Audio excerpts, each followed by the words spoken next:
Good afternoon, welcome back. This is Saima if you haven't met me before. In today's video, I'm going to talk about if you are someone in the UK and you want to buy a house here in the UK, if you want to get a house, a property, a bungalow or a flat, what are the things you need to keep in mind? Okay, it's very important. If you've been living in the country, you will probably already know what we need to know, what we need to consider.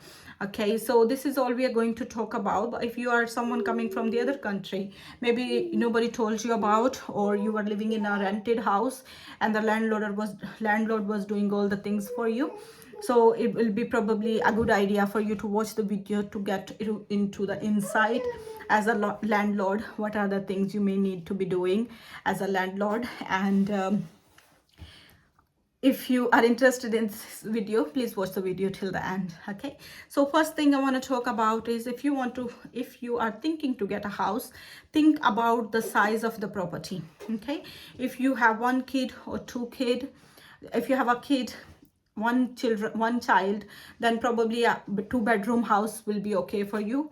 If you want to have two kids, or if you in near future 5 to 6 years, if you want to have 2 to 3 kids, then probably you are going to get 3 or 4 bedroom house. Check the size of the property. You may be thinking, okay, I have only one child and two-bedroom flat is okay for you. It may be okay for you now, but think about in the future, in advance. Okay, for coming 5 to 6 years or 7 years, how many kids you want to have. Think about the size of the property. Okay, the second thing I want to say is look out for the basic necessities. The schools, the markets, are they closer to you? The GP surgery, is it close to you? Okay, parks, are they close to you? Because going to the schools for the kids, the school runs, it takes a whole lot of time, so you need to be close to the school as well. Even if you are busy with your busy schedule, it should be a quick one for you to go for the school runs. All right, if it's a bit far for you, it's going to take time and it will cause too much trouble for you as well, because you need to go to leave the kid to the school and pick them up as well, so it's time consuming. Look for the schools and look for the property which are closer to the schools. In each area in the UK, you will find a school, local school, so it's not something that I'm saying. Look for the grocery store. Okay, some people, they like to do grocery from different stores. For example, me, my husband, he goes for grocery most of the times, so he buy milk from a different shop. For example, milk from Aldi. If we need to get wheat flour, you can't find it in Aldi or Lidl, then he need to go to city center to get the flour.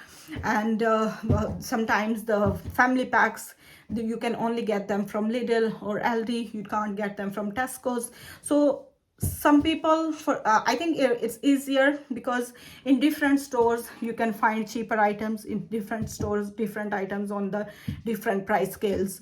So to get the things according to your budget or cheap, you may need to roam around, look for the different stores and go and check what is their price ratio, and is it a bit cheap, or the family packs are usually cheap, so you can opt for those stores.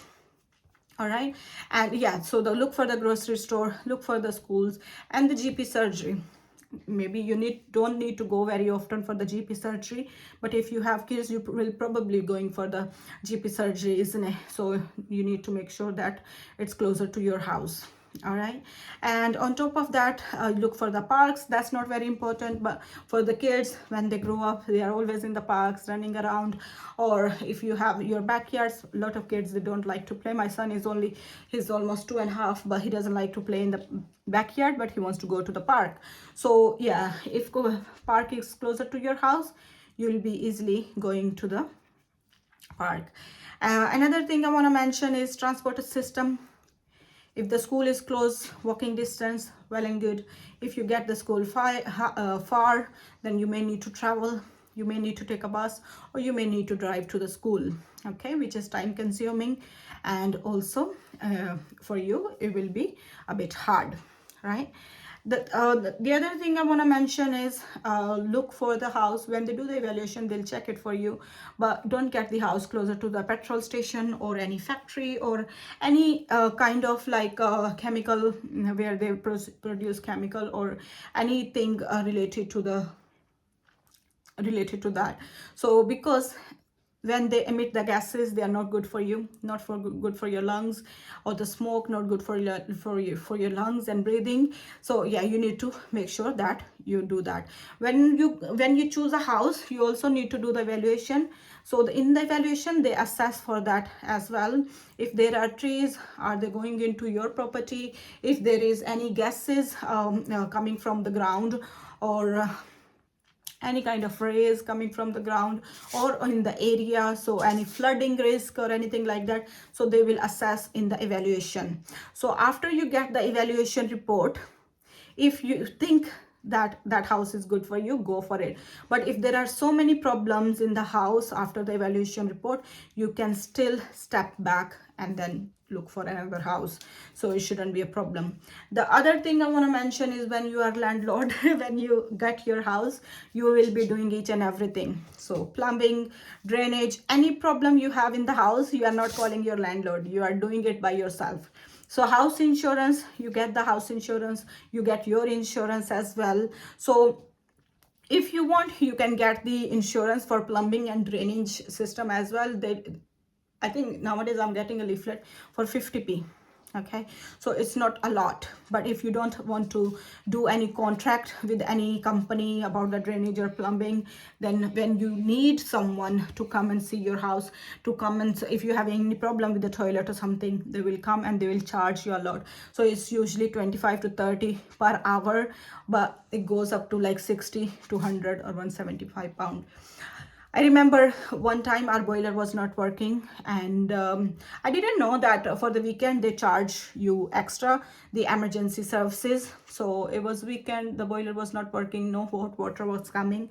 So I called them, and then in my mind, because it was our first time, so in my mind I was like, maybe the highest it can go to 100 or 150 pounds.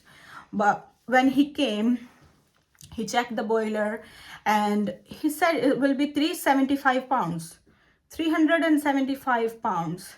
And I think he took only 5 to 10 minutes only. And I was watching him, what he was doing. I didn't see him doing anything.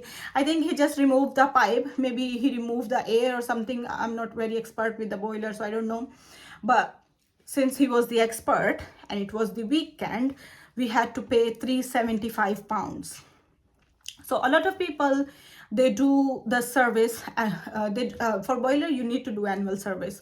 So the annual service was already done, but since it was an old boiler, so they said they may need to change the part of the boiler or something. So he didn't change the part, but he removed the gas, so it started working, and then we had to pay 375 pounds.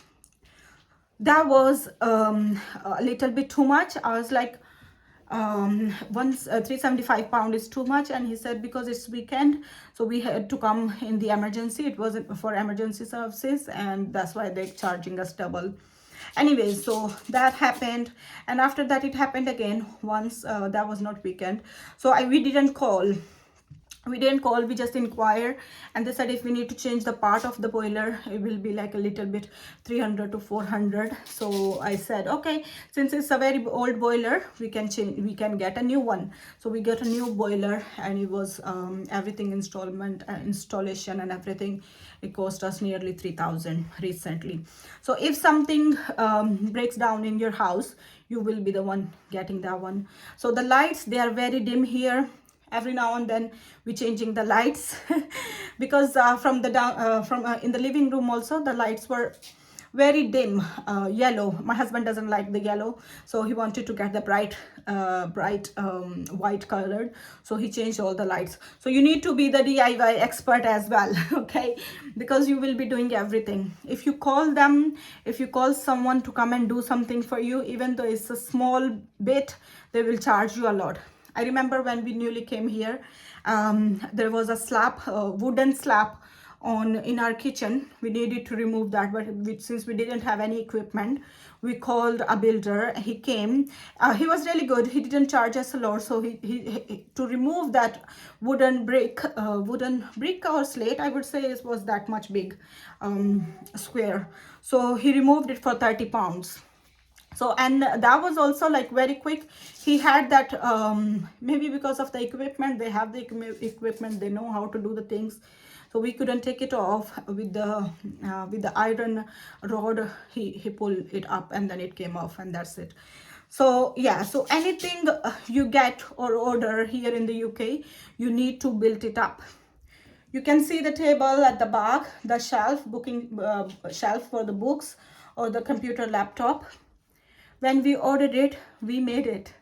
Okay, they send you in the slates, wooden slates, long ones, or all the parts. They sent you a leaflet, so you read from that and you built it. It took us 3 days to go through it, and we made it. But each and everything we bought our baby cot, we made that also. It takes time, 8 hours, 6 to 8 hours for the baby cot. This table also, when we order it, so we got the parts, and then you need to do. So it feels like, you know, back home when we order a bed, the bed comes, like each and everything is done. The mattress, even the mattress is sometimes included, sometimes it's not included, so you can just purchase it and done. Here you need to buy the bed separate, and they will send you the parts. Then you as the expert will build it up and then put the mattress. Sometimes I feel like it's a bit hard because we don't know. Yeah, so it takes time as well. For the shelf, bookshelf at the back, the computer table, it took us 3 days to build one.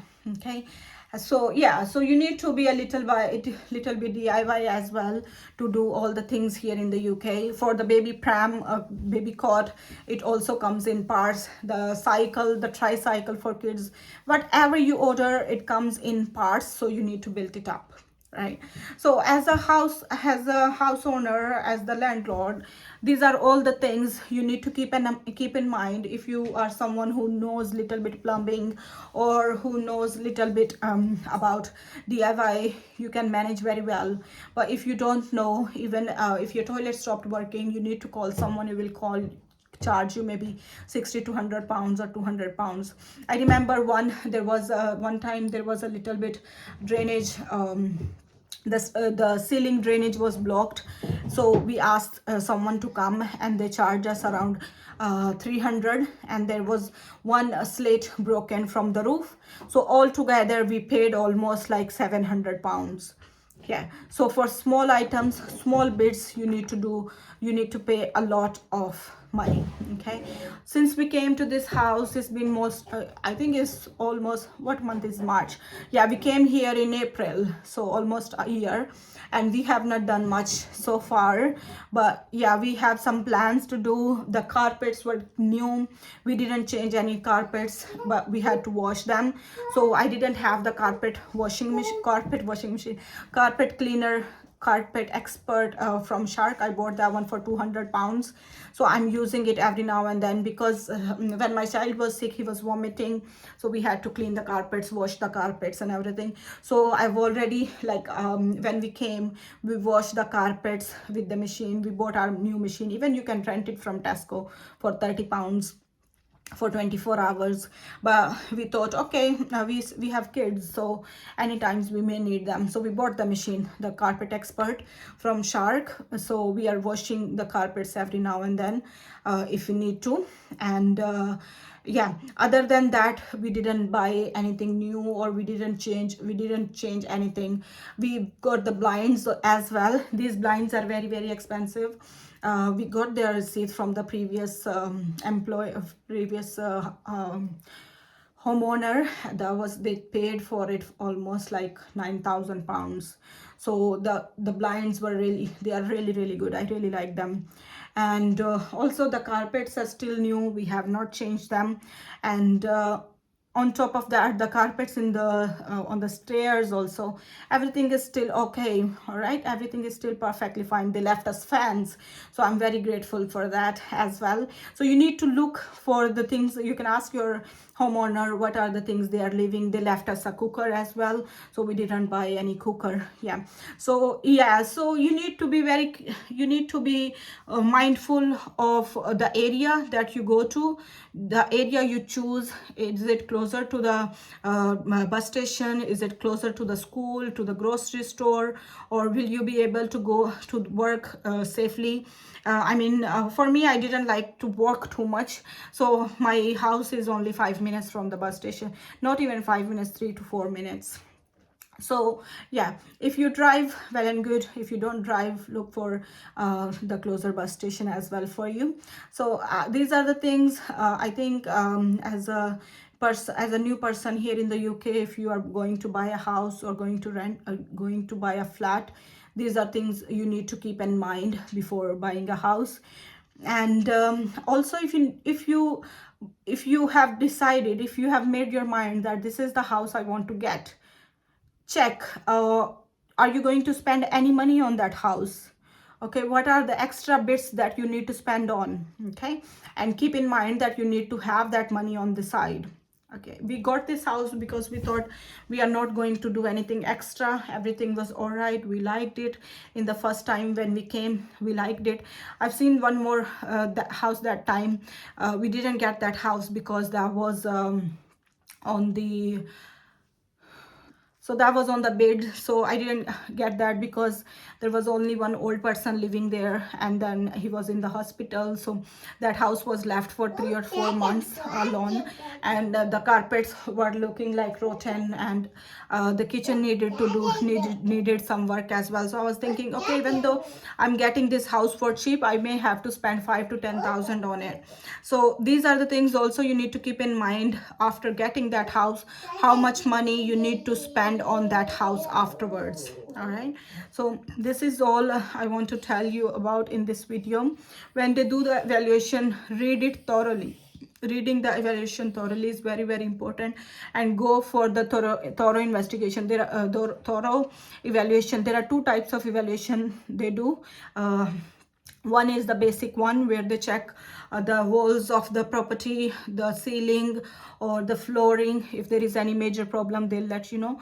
The other one is a bit expensive, but they do thorough investigation, thorough inspection of each and everything, and then they'll let you know if there is any problem in the house. So go for the expensive one, and then because the evaluation is very, very important, that will be the report only that you will be seeing what are the problems in the house, what are the troubles, and what are the things you are going to deal with.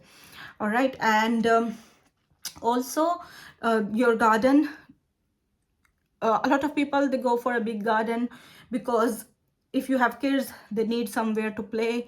But if you have a very, very big garden, you don't use the garden a lot here, to be honest, because it's cold almost all the time. It's very cold. Maybe in summer you are going to use the garden, and it looks nice, and every time when you feel like you want to take a fresh breath, maybe you need to go to the garden, but you are not using it all the time. Okay, a lot of people, they have very, very big gardens, and the house is expensive only because of the garden, but you don't get the time to stay in the garden. Even in summer, for a few hours when there is sun, you'll sit there. It's not very hot in the summer as well. Last year there was little bit, it was little bit, but not all the time, and it's raining most of the time, so you're not staying in the garden anyways.